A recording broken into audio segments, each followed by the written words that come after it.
primeiro lugar, bom dia a todos e a todas. É uma alegria muito grande estar aqui nesse momento.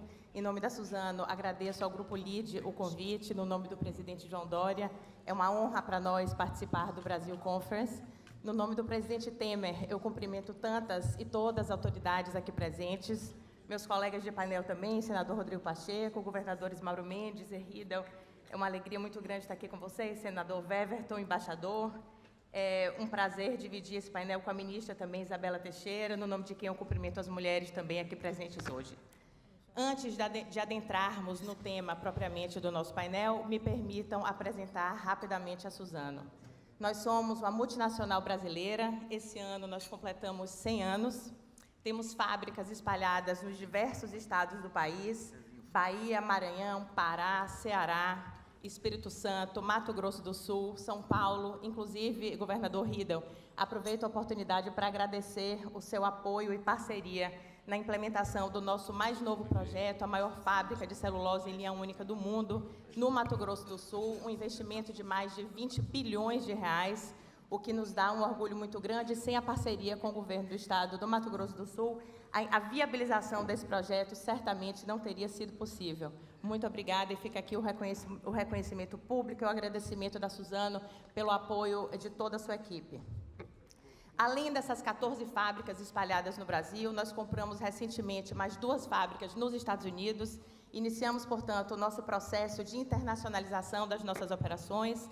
Digo internacionalização das operações porque, na verdade, já temos escritórios comerciais espalhados pelo mundo, exportamos para mais de 100 países e temos centros de inovação e tecnologia também espalhados no mundo. Nós temos um super novo e muito tecnológico em Xangai, um outro em Israel, um também localizado no Brasil, o que denota o nosso compromisso com o que chamamos de inovabilidade, que é a inovação a serviço da sustentabilidade.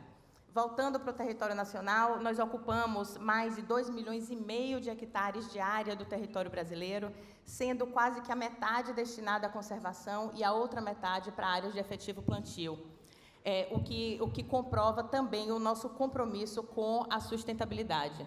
No Brasil também nós geramos mais de 40 mil empregos e sabemos que, quanto maior é o nosso tamanho, é também a nossa responsabilidade. Por isso que, em 2019, nós lançamos o que chamamos de compromissos para renovar a vida. São metas públicas assumidas pela Suzano, todas elas diretamente ligadas aos Objetivos de Desenvolvimento Sustentável da ONU e conectadas aos pilares ESG. Trago alguns exemplos concretos dessas metas. Então, a Suzano assumiu o compromisso público de, até 2030, aumentar o nosso investimento na biodiversidade com a construção de 500 mil hectares de corredores ecológicos, conectando os diversos biomas em que estamos inseridos, Cerrado, Mata Atlântica e bioma amazônico. Nos comprometemos também, até 2030, a ofertar mais de 10 milhões de toneladas de produtos de base renovável em substituição a outros de origem fóssil e também ao plástico de uso único. E foi também um compromisso público assumido pela Suzano, até 2025, remover 40 milhões de toneladas de gases de efeito estufa da atmosfera e, até 2030, reduzir em 15% as nossas emissões, nos tornando, então, uma empresa net zero, carbono neutro. O que nos dá também um orgulho muito grande por sermos uma empresa brasileira e podermos contribuir de forma relevante para o atingimento da meta climática nacional. Obviamente que essa é parte da contribuição do setor florestal, uma parte pequena da contribuição do setor florestal. A contribuição do setor é muito maior, e agora, já entrando no tema propriamente do nosso painel, o setor florestal brasileiro tem um papel muito relevante para a transição para uma economia de baixo carbono. Nós ocupamos no território nacional cerca de 17 milhões de hectares. Desses 17 milhões de hectares, 10 milhões são áreas de efetivo plantio e 7 milhões são áreas destinadas à conservação. Além disso, geramos no território nacional cerca de 6 milhões de empregos e correspondemos a mais de 1% do PIB nacional. E também correspondemos a mais de 1% do total de impostos arrecadados pelo Tesouro Brasileiro, o que é muito relevante. É importante que se diga também que só no ano de 2023 o setor florestal foi responsável por capturar 1,8 bilhões de gases de efeito estufa da atmosfera, contribuindo de forma relevante para o atingimento da meta climática brasileira. Além disso, esse impacto global que o setor florestal representa, ele repercute também regionalmente, em todos os estados em que temos a oportunidade de implantar as nossas operações. E me permitam fazer um recorte para o meu estado, que é o estado da Bahia, onde eu tenho a honra de presidir a Associação Baiana das Empresas de Base Florestal, apenas a título de exemplo. No estado da Bahia, nós ocupamos 700 mil hectares com áreas de efetivo plantio, mais de 400 mil com áreas destinadas à conservação, geramos mais de 200 mil empregos, correspondemos a 5% do PIB estadual e totalizamos cerca de 6% do total de impostos arrecadados pela Fazenda Estadual Baiana.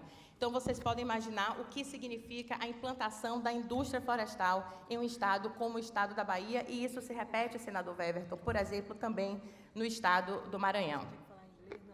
Mas eu não poderia deixar de aproveitar essa oportunidade também para dizer que nem tudo são flores no setor florestal e que, se estamos muito avançados no que toca à agenda de meio ambiente, no que toca à agenda econômica e também na agenda de sustentabilidade, há ainda um gap a ser preenchido quando falamos em diversidade e inclusão.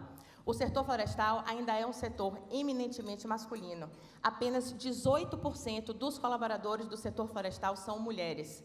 Desses 18%, só 20% conseguem chegar a gerentes, quando se fala em posições de diretoria, entre 12% e 17%. Cargos de CEO, apenas 10%. Então, muito embora mais de 70% das empresas afiliadas à Indústria Brasileira de Árvores, que é a Associação Nacional do Setor Florestal, tenham metas diretamente ligadas à inclusão de mulheres em posições de liderança, ainda há um longo caminho a ser seguido.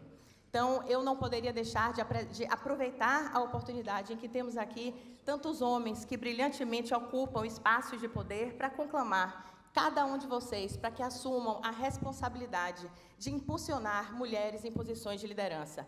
Eu trago aqui fotos reais de dias normais do que eu vivo na minha rotina como executiva do setor florestal, para que vocês vejam que, de fato, isso não é um exagero, é ainda uma distorção que precisa ser corrigida.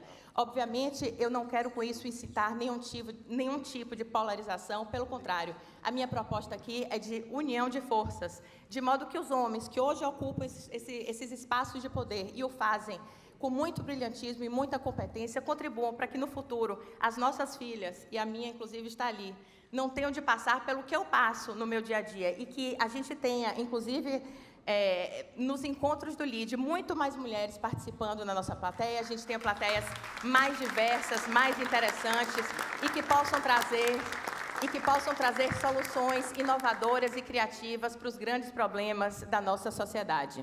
Então, eu deixo aqui uma frase de um baiano que meu avô era um grande fã e que eu sou também, Rui Barbosa, e ele diz: ensina-se com palavras e com exemplos, mas muito mais com exemplos do que com palavras. Que possamos, então, ser o exemplo para essa e para as próximas gerações e que deixemos um legado de força, de igualdade, de equidade e que, no futuro, esses encontros, como eu disse anteriormente, sejam repletos de mulheres também, não só acompanhando de forma tão generosa os seus maridos, mas também tendo um papel de protagonismo na defesa das agendas globais. Muito obrigada.